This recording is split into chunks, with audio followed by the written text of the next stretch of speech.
လူတချို့တွေမင်းကိုစွန့်ပစ်သွားတယ်ဆိုတိုင်းမင်းကတန်ဖိုးမရှိလို့မဟုတ်ဘူးလူတချို့တွေမင်းရဲ့အနားမှာမပြောတော့ဘူးဆိုတိုင်းမင်းကအသုံးမဝင်တော့လို့မဟုတ်ဘူးလူတချို့တွေမင်းကိုအရေးမလုပ်တော့ဘူးဆိုတိုင်းမင်းကလူရမဝင်လို့မဟုတ်ဘူးတကယ်တော့မင်းရဲ့မေတ္တာမင်းရဲ့စေတနာမင်းရဲ့ပေးဆက်မှုမင်းရဲ့အလေးထားမှုတွေနဲ့မတန်တဲ့သူတွေရှိနေသလိုအယမ်းချစ်တဲ့မင်းရဲ့ဒဏ်ကိုမခံနိုင်တဲ့သူတွေလည်းရှိတယ်လောကကြီးမှာ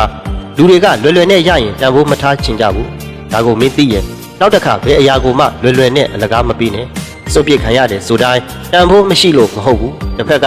မင်းရဲ့တန်ဖိုးကိုနားမလဲတာလည်းဖြစ်နိုင်တယ်တခါတလေမှာကိုနဲ့မထိုက်တန်တဲ့သူတွေကိုယ့်ကိုအမြဲနာကျင်အောင်လုပ်တဲ့သူတွေကိုလောကကြီးကသူ့နီးသူ့ဟန်နဲ့ရှင်းထုတ်ပေးသွားတာတွေရှိတယ်ပြေးလိုက်ရတာပင်ပန်းတယ်လို့ဆွဲထားရတာလဲပိုပင်ပန်းပါတယ်ဘယ်အရာပဲဖြစ်ဖြစ်ပေါ့ချင်ရင်လွတ်ချလိုက်ပါအဲ့တော့ကိုယ့်ရဲ့အနားမှာမနေချင်တဲ့သူတွေကိုသွားခွင့်ပြုလိုက်ပါကိုယ့်ရဲ့အနားမှာနေချင်တဲ့သူတွေကိုတော့သူတို့သဘောအတိုင်းနေပါစေ